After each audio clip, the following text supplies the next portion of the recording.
Gold trusted gold buyers మీరు తాకట్టు పెట్టిన బంగారాన్ని విడిపించి ఈ రోజు ఉన్న మార్కెట్ ధరకు కొనబడను.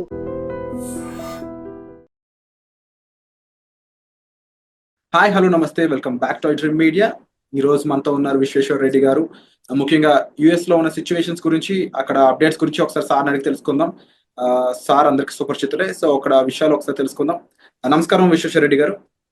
నమస్కారం సార్. లేటెస్ట్ అమెరికన్ అప్డేట్స్ చూసుకున్నట్లయితే ఫస్ట్ థింగ్, ఎవరైతే డిపెండబుల్ వీసా మీద అక్కడ ఉంటారో, ఎవరైతే గ్రీన్ కార్డ్స్ మీద వెళ్ళి అక్కడ ఉన్న వాళ్ళు స్పౌస్ అయి ఉండొచ్చు, పేరెంట్స్ అయి ఉండొచ్చు, వాళ్ళు ఎయిర్పోర్ట్స్ లో ఉన్న టైంలో సెలవులకి ఇక్కడ నుంచి వచ్చి అక్కడికి వెళ్తున్న టైంలో అయి ఉండొచ్చు, వాళ్ళ పాస్పోర్ట్స్ చేతికి ఇచ్చేయమని అక్కడ అధికారులు చెప్తున్నట్టు కొన్ని వార్తలు వస్తున్నాయి. Is it true? ఒకవేళ నిజంగా అక్కడ ఇలా ఇమ్మని అడిగినట్లయితే ఎయిర్పోర్ట్ లో ఏం చేయాలంటారు? ఎక్కడ ఎయిర్పోర్ట్ అంటున్నారు? హైదరాబాద్ ఎయిర్పోర్ట్, అమెరికన్ ఎయిర్పోర్ట్ అంటారు? అమెరికన్ ఎయిర్పోర్ట్ లో తిరిగి వెళ్ళినప్పుడు. మళ్ళీ you can rephrase the question.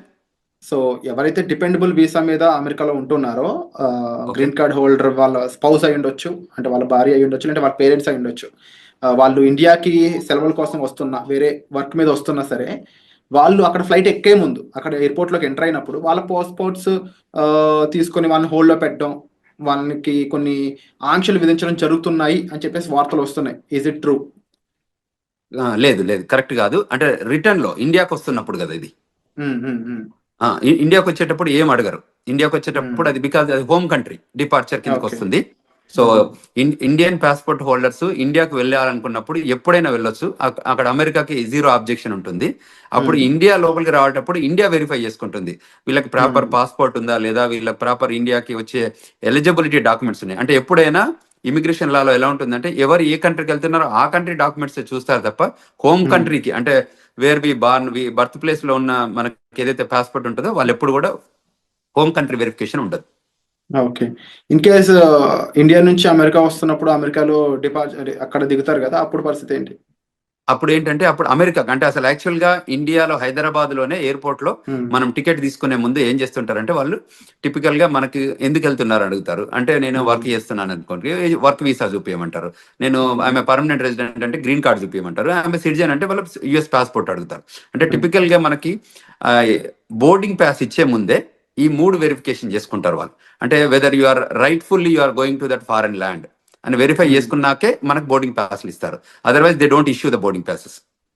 అంటే ఇక్కడ ఇంకొక విషయం నేను అబ్జర్వ్ చేస్తుంది, అంటే నేను అక్కడ వచ్చిన వార్తలు చదివినప్పుడు కొన్ని వెబ్సైట్స్ లో అవి వాళ్ళ భర్తకి కి ఎంతకాలంగా వాళ్ళు దూరంగా ఉన్నారు, ఇమీడియట్ గా పెళ్లి అయితే ఎంతకాలం దూరం ఉన్నారు, వాళ్ళ మధ్యలో బాండింగ్ ఎలా ఉంది, ఇవి కూడా చెక్ చేస్తున్నారు అని, అవి గాసిప్స్ కింద చూడాలి లేదా ఇందులో కూడా నిజంగా ఉంది? అంటే ఇందులో 2 types of we can look at it. అంటే కేస్ టు కేస్ వ్యారీ అవుతుంది. వాళ్ళ దగ్గర ఏంటంటే, ఎప్పుడైతే పోర్ట్ ఆఫ్ ఎంట్రీలో మన దగ్గర బోర్డింగ్ పాస్ తీసుకున్నాక వాళ్ళకి ఏం చేస్తారంటే, మన ఇమిగ్రేషన్ అయ్యాక మన ఫ్లైట్ అంటే ఏ రూపకంగా వస్తుంది అమెరికాకి అనేది, whether it's coming from Dubai, Qatar, what ever country, London ఎక్కడి నుంచి వస్తుందో, వచ్చే ముందు ఏం చేస్తారంటే, వన్స్ ద పొజిషన్ క్లోజ్డ్ అయిన తర్వాత ఈ డేటా అంతా యుఎస్ పంపిస్తారు. యుఎస్ పంపించాక ఆ డేటా అంతా వాళ్ళకి బ్యాక్గ్రౌండ్ చెక్ ఎఫ్బిఐకి వెళ్ళిపోయి మళ్ళీ వీళ్ళ దగ్గరకు వస్తుంది, ఏది సిబిపి ఆఫీస్కి వస్తుంది. వచ్చిన దగ్గర వెరిఫై చేసుకుంటారు వీళ్ళు ఎక్కడి నుంచి వస్తున్నారు, వీళ్ళ బ్యాక్గ్రౌండ్ ఏంటి, వీళ్ళది ఎనీ ఇష్యూస్ ఉన్నాయా, అంటే ఇమిగ్రేషన్ ఇష్యూస్ ఉన్నాయా. In case if there is an immigration issues, వాళ్ళు ఏం చేస్తారంటే పిలిచి అక్కడ పోర్ట్ ఆఫ్ ఎంట్రీలోనే జనరల్ ఇన్స్పెక్షన్ చేయొచ్చు, రిగరస్ ఇన్స్పెక్షన్ చేయొచ్చు, సెకండరీ ఇన్స్పెక్షన్ చేయొచ్చు. సో ఈ 3 టైప్స్ ఆఫ్ ఇన్స్పెక్షన్ జరుగుతాయి. జనరల్ ఇన్స్పెక్షన్ అంటే వాళ్ళకి తెలిసిపోతుంది, అంటే గ్రీన్, ఎల్లో, రెడ్ ఛానల్ లాగా మనం ఇక్కడ పోర్ట్ ఆఫ్ ఎంట్రీలో ఉంటాయి చూడండి, అట్లా కస్టమ్స్ లలో green, red, yellow channel type. ఇది కూడా టిపికల్ గా ఎలా ఉంటుందంటే, వాళ్ళకి if they have background, very good background ఉంటే లోపలికి స్మూత్ గానే అడుగుతారు, కపుల్ ఆఫ్ క్వశ్చన్స్ అడిగి రాణిస్తారు. లేదు ఇంకా వాళ్ళకి డౌట్ ఉంటే ఒక 10 క్వశ్చన్స్ అడుగుతారు.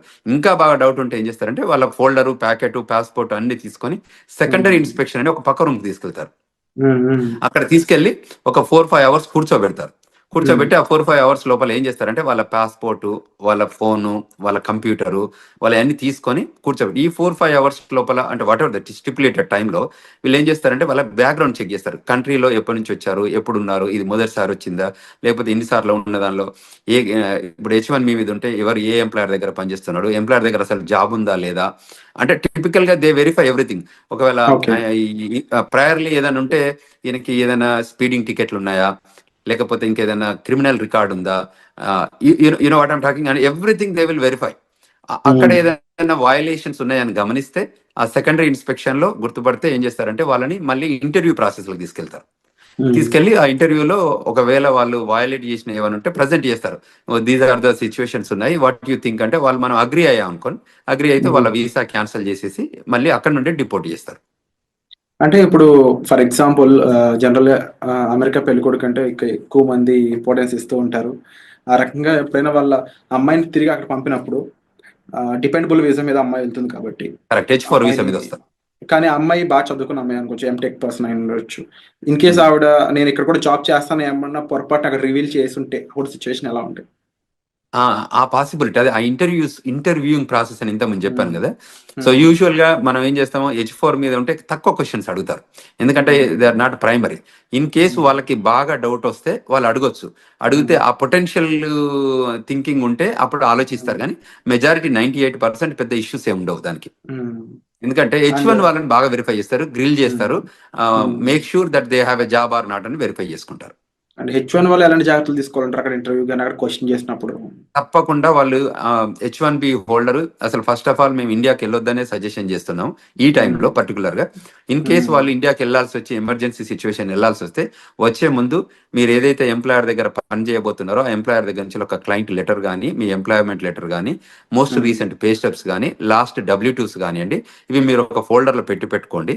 వాళ్ళు వచ్చి అడిగినప్పుడు మీరు ఫేర్ గా చూపించేటట్టు, అంటే పాస్ట్ 2-3 ఏళ్ల నుంచి ఆ కంపెనీతో పనిచేసి ఉంటే వాళ్ళ కంపెనీ W2s కానివ్వండి, మోస్ట్ రీసెంట్ గా మనం ఇయర్ లో పే స్టబ్స్ ఉంటాయి, ఎవ్రీ మంత్ కానీ 15 days కానీ పే స్టబ్స్ ఉంటాయి, అవి హోల్డ్ చేయడం కానీ, తర్వాత ట్యాక్స్ రిటర్న్స్ కానీ ఏవైతే ఉంటాయో అది కూడా, తర్వాత ఏదైతే క్లయింట్ లొకేషన్ లో పనిచేస్తున్నారో వాళ్ళ బ్యాడ్జ్ ఉంటుంది, ఆ కంపెనీ బ్యాడ్జ్ ఉంటుంది కదా, ఆ బ్యాడ్జింగ్ కూడా పెట్టుకొని ఉంటే జాగ్రత్తలు ఉంటే వాళ్ళు ఏ క్వశ్చన్స్ అడిగినా మనం 1 by 1 మనం ప్రజెంట్ చేయగలిగితే ఏమవుతుంది అంటే వాళ్ళకి కూడా కాన్ఫిడెన్స్ వస్తుంది. దిస్ గైజ్ వర్క్ ప్లేస్ లో ఉంది, ఈయనకి పర్మనెంట్ ఎంప్లాయ్మెంట్ ఉంది అక్కడ, సో అంచేత మనం ఆయనని వెల్కమ్ చెప్పాలి అన్నట్టు ఉంటుంది. వాళ్ళు వెరిఫై చేసుకొని అవన్నీ వ్యాలిడ్ ఉంటే తప్పకుండా వాళ్ళు వెల్కమ్ చెప్తారు, అండ్ విత్ గుడ్ మూమెంట్స్ తో వెల్కమ్ చెప్తారు. అండ్ సార్ ఎలాంటి సినారియోలో అయినా ఇన్ కేస్ అక్కడ ఆఫీసర్స్ అంటే ఇక్కడ పర్సన్ ని పాస్పోర్ట్ హ్యాండ్ ఓవర్ చేయమనే సిచ్యువేషన్ వస్తుందంటారా? ఎలాంటి సిచ్యువేషన్ లో రావచ్చు వస్తే? ఇప్పుడు సెకండరీ ఇన్స్పెక్షన్కి వెళ్ళినప్పుడు మనం తప్పకుండా పాస్పోర్ట్ హ్యాండ్ ఓవర్ చేయాల్సి వస్తుంది. ఓకే. సెకండరీ ఇప్పుడు మనం ఏదైతే ప్రైమరీ ఇన్స్పెక్షన్ అంటే ప్రతి దానికి వాళ్ళు పాస్పోర్ట్ తీసుకుంటారు, పాస్పోర్ట్ స్కాన్ చేస్తారు, వాళ్ళ దగ్గర కంప్యూటర్ ఉంటుంది కదా. ఇప్పుడు you are an Indian, you are coming on F1 visa, so passport తీసుకుంటారు, ఫింగర్ ప్రింటింగ్ తీసుకుంటారు, తర్వాత ఐరిష్ చెక్ చేస్తారు, పిక్చర్ తీస్తారు, ఫింగర్ ప్రింటింగ్ టోటల్ 10 fingers అంటే 2 hands పెట్టి 10 fingers చెక్ చేసుకున్న తర్వాత ఇంటర్వ్యూ క్వశ్చన్స్ ఉండి దాని తర్వాతనే పంపిస్తారు. ఈ పాస్పోర్ట్ అందులో స్కాన్ చేస్తేనే అప్పుడు వాళ్ళకి డీటెయిల్స్ అన్ని వస్తాయి కదా. So 100% they collect the passport. Only thing ఏంటంటే గ్రీన్ లాగా ఉంటే మళ్ళీ they will hand over everything, passport ఇచ్చేసి నో వెల్కమ్ టు అమెరికా అని చెప్పేసి పంపించేస్తారు. సో అది H1B ఏదంటే వాళ్ళ ఎంప్లాయ్మెంట్ ఉందా లేదా వెరిఫై చేసుకొని ఆ క్వశ్చన్స్ అడుగుతారు, ఎక్కడ పని చేస్తున్నారు, ఏంటి, ఏ జాబ్ చేస్తున్నారు, ప్రోగ్రామ్ అనలిస్టా ఏంటి అంటే డేటా అనలిస్టా, దోస్ కైండ్ ఆఫ్ క్వశ్చన్స్ అన్నట్టు. సో క్లయింట్ లొకేషన్ లో జాబ్ ఉందా వెరిఫై చేసుకొని, మీ ఎంప్లాయర్ తో టచ్ లో ఉన్నావా, అంటే దీస్ ఆర్ ద కొన్ని కామన్ మినిమం క్వశ్చన్స్ ఉంటాయి కదా. ఆ మినిమం క్వశ్చన్స్ అడిగాక మళ్ళీ దే హ్యాండ్ ఓవర్, లోపలికి వెళ్ళాక ఫస్ట్ పాస్పోర్ట్ తీసుకొని క్వశ్చన్స్ అడిగాక మళ్ళీ పాస్పోర్ట్ హ్యాండ్ ఓవర్ చేస్తారు. సో పాస్పోర్ట్ తీసుకోవడం అనేది ఒక common practice. Only American citizens అయి ఉండి వాళ్ళకి గ్లోబల్ ఎంట్రీ ఉంటే తప్ప వీళ్ళని యూజువల్ గా గ్లోబల్ ఎంట్రీ ఉన్న వాళ్ళకి ఎలా ఉంటుందంటే వాళ్ళకి ఐరిష్ తో టెస్ట్ చేస్తారు, వాళ్ళకి ఇండిపెండెంట్ గా వాళ్ళే స్కాన్ చేసుకోవచ్చు, వాళ్ళే పిక్చర్ దిగొచ్చు. ఇప్పుడు యాప్ కూడా వచ్చింది, గ్లోబల్ ఎంట్రీ యాప్.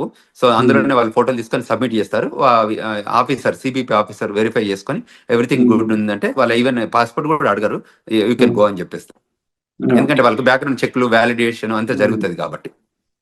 అండ్ అలాగే ఇంకా లేటెస్ట్ అప్డేట్ ఇంకోటి చూసుకున్నట్లయితే సెంట్రల్ యూనివర్సిటీ ఆఫ్ మిచిగన్ లో ఒక చైనీస్ స్టూడెంట్ తను సోషల్ మీడియాలో కొంచెం యాక్టివ్గా ఉండడం, అది కూడా అమెరికాకి ఆపోజిట్ గా తను చేసిన రెస్పాన్స్ అనేది తను డిపార్ట్ చేసే విధంగా మారింది. ఇప్పుడు జస్ట్ 6 months స్టడీ లెఫ్ట్ ఉందంట తనకి. 2016లో తను వెళ్ళాడంట స్టడీస్ కోసం.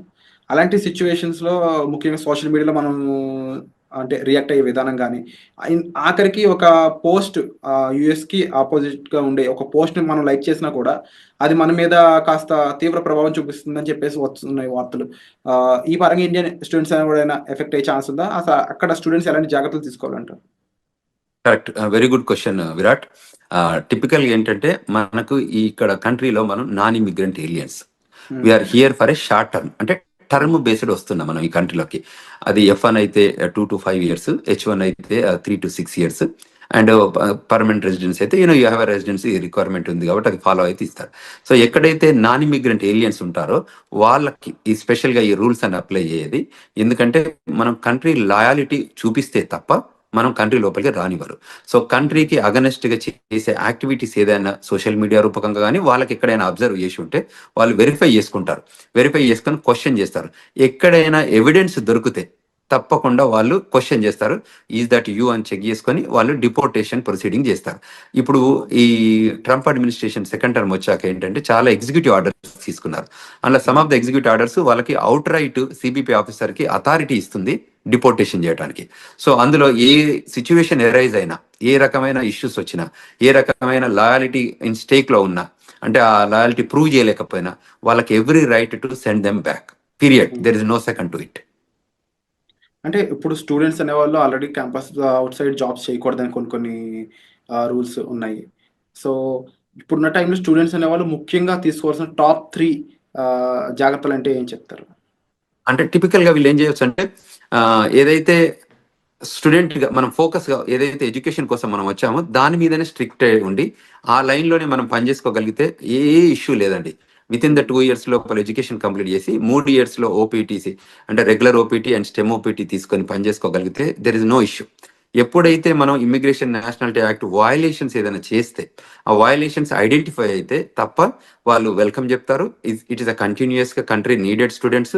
అందువల్ల ఎప్పుడు కూడా వాళ్ళని అంటే డిపోర్ట్ చేయడం అనేది ప్రైమరీ ఏం పెట్టుకోరు. టిపికల్గా ఏంటంటే వాళ్ళు రావాలి, కష్టపడి చదువుకోవాలి, కంట్రీకి వాళ్ళ కాంట్రిబ్యూషన్ కావాలనే కోరుకుంటుంది అమెరికా. సో అందులో ఎమినెన్సీ ఎఫెక్టివ్గా స్కిల్ ఉన్న వాళ్ళందరినీ కూడా కంట్రీ ఎప్పుడు లూజ్ చేసుకోదు. ఎప్పుడైనా స్కిల్ లేబర్ కానివ్వండి, స్కిల్ నాలెడ్జ్ ఉన్న వాళ్ళు కానివ్వండి, ఎడ్యుకేషన్లో కానీ ఎంప్లాయ్మెంట్ కానీ ఎక్స్ట్రాడినరీ ఎబిలిటీ మనం పెర్ఫామ్ చేస్తే అమెరికా ఎప్పుడు కూడా వెళ్ళగొట్టదు. ఎప్పుడు వెళ్ళగొడుతుంది? Any backgrounds, negative background, criminal background, financial background issues ఉన్నప్పుడు, అటువంటి ఇష్యూస్ వాళ్ళు అబ్జర్వ్ చేసినప్పుడు వాళ్ళు క్లియర్గా చెప్తారు, you are violating this so and so sections 1, 2, 3. So based on these sections you are deportable case అని చెప్పి డిపోర్ట్ చేస్తున్నారు. సో అందువల్ల మన వాళ్ళకి ఏం చెప్తానంటే ఇది స్టూడెంట్స్ కానీ అదేవిధంగా స్టూడెంట్ పేరెంట్స్ కూడా గైడ్ చేస్తున్నాం. ఎందుకంటే ఇప్పుడున్న కరెంట్ జనరేషన్లో, కరెంట్ సిచ్యువేషన్లో, జనరేషన్ మీన్స్ ఏంటంటే ఇది డిజిటల్ ఏజ్ జనరేషన్. అంతకుముందు ఏంది first generation, second generation type, ఇప్పుడు డిజిటల్ ఏజ్ జనరేషన్ వచ్చింది. సో మీరు ఏది చేసినా అక్కడ ట్రాక్ అవుతుంది. సో మనం అందులో తప్పించుకోవడానికి ఛాన్స్ లేదు. కాబట్టి మనం ముందే జాగ్రత్త పడి మిస్టేక్స్ చేయకుండా ప్రాపర్ గైడెన్స్ తీసుకొని, ఇప్పుడు మాలాగా సీనియర్స్ ఉన్న వాళ్ళు కాకుండా ఇక్కడ ఏదైనా ఇమిగ్రేషన్ లా ఫర్మ్స్ ఉన్నా కూడా రైట్ఫుల్ గైడెన్స్ తీసుకొని వాళ్ళు చేసే ప్రతి యాక్షన్లో కూడా బిఫోర్ దే యాక్ట్ ఈ గైడెన్స్ తీసుకొని ముందుకెళ్ళగలిగితే that is the best option to do. ఇంకేదన్నా వాళ్ళకి గైడెన్స్ కావాలన్నా ఈ రూపకంగా మన వీడియోస్ చూడడం రూపకంగా ఐ డ్రీమ్స్లో ఈ రకరకాల వీడియోస్ మనం ప్రొడ్యూస్ చేస్తున్నాం కదా, వాటిల్లో చూసి వెరిఫికేషన్ చేసుకొని ఇంకేదైనా క్వశ్చన్స్ ఉంటే they can approach us. We are here to help them students, we are here to help them skilled labour H1B వాళ్ళు కానీ, ఈవెన్ గ్రీన్ కార్డ్ హోల్డర్స్ కానీ సెవరల్ కన్ఫ్యూజన్స్ వస్తున్నాయి. ఎందుకంటే ఎవ్రీడే ఒక ఎగ్జిక్యూటివ్ ఆర్డర్ లాగా ఇమిగ్రేషన్ లా వస్తున్నాయి కాబట్టి వాళ్ళకి ఆ గైడెన్స్ కావాలి. సో ఆ గైడెన్స్ తీసుకొని వాళ్ళు యాక్ట్ చేయగలిగితే వాళ్ళు సేఫర్ హ్యాండ్స్ లో ఉంటారు అనేది మనం ఇక్కడ తీసుకోవాల్సిన జాగ్రత్తలు తీసుకోవాలి. అలాగే విశ్వేశ్వర్ గారు, ముఖ్యంగా H1B వీసాకు సంబంధించి చాలా చేంజెస్ రాబోతున్నాయి. ఎలిజిబిలిటీ క్రైటీరియాలో కూడా చేంజెస్ రాబోతున్నాయని తెలుస్తూ ఉంది. ఇంకేస్ చేంజెస్ అనేవి చేసినట్లయితే ఎలాంటి విషయాల్లో చేంజెస్ చేసే అవకాశం అనేది ఉంటుందంటారు? అంటే there are number of things. America ఏం చేస్తుందంటే every time they will revive and define new things. అంటే ప్రయర్గా జరుగుతున్న ఇష్యూస్ కానీ అడ్రస్ చేసుకుంటూ వాళ్ళకి ఎవ్రీ మంత్ ఒక మీటింగ్ జరుపుకుంటారు. ఆ మంత్ మీటింగ్లో అనాలిసిస్ చేస్తారు. ఏదైనా ఇష్యూస్ ఉన్నాయా, కన్సర్న్స్ ఉన్నాయా, ఏమన్నా మన కంట్రీ ఇంపాక్ట్ ఏదైనా అవుతుందా, దీనివల్ల బెనిఫిట్ ఉందా ఈ ప్రోగ్రామ్ని ఏమైనా చేంజ్ చేయాలా, అంటే ఇది డిపార్ట్మెంట్ ఆఫ్ లేబర్ ప్రోగ్రామే కానివ్వండి, ఇది డిపార్ట్మెంట్ ఆఫ్ స్టేట్ ప్రోగ్రామ్ కానివ్వండి, ఇది USCIS ప్రోగ్రామ్ కానీ, ఏ ప్రోగ్రామ్స్ అయినా కూడా వాళ్ళు డిఫైన్ చేసుకుంటారు. అది ఎడ్యుకేషన్, డిపార్ట్మెంట్ ఆఫ్ ఎడ్యుకేషన్ అంటే గవర్నమెంట్లో ఏ ప్రోగ్రామ్ ఉన్నా కూడా ఆ ప్రోగ్రామ్ మీద అనాలిసిస్ చేసుకుంటారు. ఇది కంట్రీ ఇంట్రెస్ట్లో పనిచేస్తుందా, కంట్రీకి ఏమైనా బెనిఫిట్ అవుతుందా, how we can redefine and the best process and best possible opportunity to grow this country అని చూస్తారు. అందులో ఏమన్నా మనకి కన్సర్న్స్ ఉన్నాయనుకుంటే వాటిని కరెక్ట్ చేస్తారు. ఆ కన్సర్న్ కరెక్ట్ చేసే ప్రాసెస్లోనే వాళ్ళు ఈ చేంజెస్ తీసుకొస్తారు. అందులో ఇప్పుడు ఎంప్లాయ్మెంట్ ఇష్యూస్ ఉన్నాయనుకోండి, ఆ ఎంప్లాయ్మెంట్ దానిలో చేంజ్ చేస్తారు, ఓపీటీలో చేంజ్ చేస్తారు. ఒకప్పుడు వాళ్ళకి లేని ఓపీటీ క్రియేట్ చేశారు, ఓపీటీ తర్వాత 36 months ఇచ్చారు. సో అమెరికా ఇప్పుడు ఏంటంటే వాళ్ళకి స్కిల్డ్ లేబర్ కావాలి. అంటే నాలెడ్జబుల్ పీపుల్ కావాలి, who can make and break the greatest technology evolution లో చేయగలిగే పీపుల్ ఉంటే వాళ్ళని తీసుకొని ముందుకు ప్రొడ్యూస్ చేసుకొని ఆ కంట్రీ బెనిఫిట్ లో పనిచేపించుకుంటారు. కాబట్టి ఆ లైన్ లో ఉన్న వాళ్ళకి ఏ మాత్రం ఇష్యూ లేదు, ఆ లైన్ లో పనిచేసేటట్టు మన వాళ్ళు ఉండాలి. అండ్ యూజువల్ గా ఇండియన్ పీపుల్ టెండెన్సీ ఏంటంటే they are gem of the gems in education, stem, science and technology, engineering, mathematics లో మనంత గొప్పగా ప్రపంచంలో ఎక్కడ ఉండరు. సో ఆ స్కిల్ని మనం ప్రాపర్ గా ఎగ్జిబిట్ చేయగలిగితే, ఆఫీసర్ ముందు కానివ్వండి, ఇంటర్వ్యూవర్ ముందు కానివ్వండి, గవర్నమెంట్ ముందు కానీ చేయగలిగితే మనకు ఇట్స్ రెడ్ కార్పెట్ వెల్కమ్ ఉంటుంది. అది గుర్తించితే మనం తప్పకుండా ముందుకు ఎదగడానికి ఆస్కారం ఉంటుంది. Wonderful sir. And episode close చేసే ముందు ఒక మాట స్టూడెంట్స్ కానీ లేకపోతే అక్కడ ఎంప్లాయీస్ కానీ డిపెండబుల్ వీసా మీద ఉన్న వాళ్ళకి ఓవరాల్గా వీరందరికీ మీరు చెప్పే మాట ఏంటి? ఏదైనా ఇప్పుడున్న కొత్త ట్రెండ్స్ మనకి ఎవ్రీ టైం జరుగుతున్నాయి కాబట్టి ఏంటంటే న్యూ ఎగ్జిక్యూటివ్ ఆర్డర్స్ వస్తున్నాయి కాబట్టి, ఇప్పటికే వచ్చినాయి కాకుండా ఫ్యూచర్ కూడా రాబోతున్నాయి కాబట్టి, సో మీరు వెల్ ఇన్ఫార్మ్డ్ గా ఉండాలి, అందరితో కనెక్ట్ ఉండాలి. సో మనకు తెలిసిందే కరెక్ట్ అని అనుకోవద్దు.